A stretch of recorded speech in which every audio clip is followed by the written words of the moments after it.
그러니까 이제 뭐 아마 권성동 의원의 어떤 스타일, 정치 스타일로 보면 당연히 영부인이 전화했으면 해야 되지 않느냐라는 그런 것들은 뭐 기성 정치권에서는 어떤 그런 뭐 이야기할 수 있는 논법이라고 봅니다.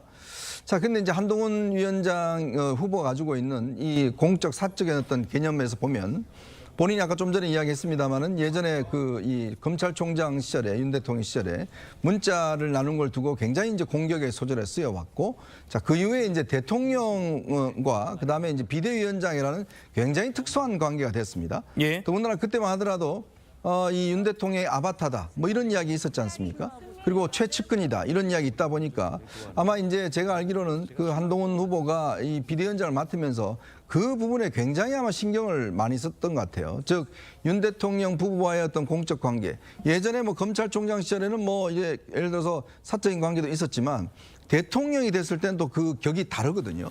만약에 이제 아까도 이야기했지만 저런 문자에 대해서 예를 들어서 답을 주고 했다. 또 그 이상 예를 들어서 뭐 누구 어떤 공천에 좀 생각해 주세요. 네, 알겠습니다. 이렇게 했으면 만약 그게 공개됐으면 지금 어떨까요? 지금 권성동 의원이 이야기한 것처럼 그 대답해야 된다 이렇게 이야기할 수 있을까요?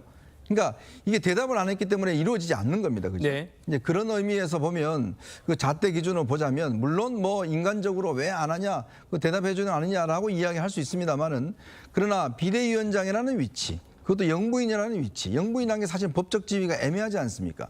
대통령도 아니고 만약 대통령이 문자라면 당연히 해야겠죠. 근데 저 문제를 아마 한동훈 위원장은 여러 주변 상황을 볼 때 대통령과는 뭔가 이게 지금 이 굉장히 강하게 어떤 대립각이 있는데 여사가 저런 이야기를 하니 이게 뭔가 좀 엇박자가 나는 것 같다라는 측면과 함께 또 여사와 지금 한번 소통하기 시작하면 계속 사실 소통을 해야 되거든요. 그럴 경우에 나중에 올 수 있는 위험 부담. 지금 진중권 씨가 전화 통화했다고 지금 뭐 다들 난리가 아니겠습니까? 예. 그런데 개인하고 했는데도 저런 문제인데 만약에 비대위원장하고 저렇게 통화를 했으면 사실요 지금 분위기하고는 전혀 달라졌을 것 같습니다.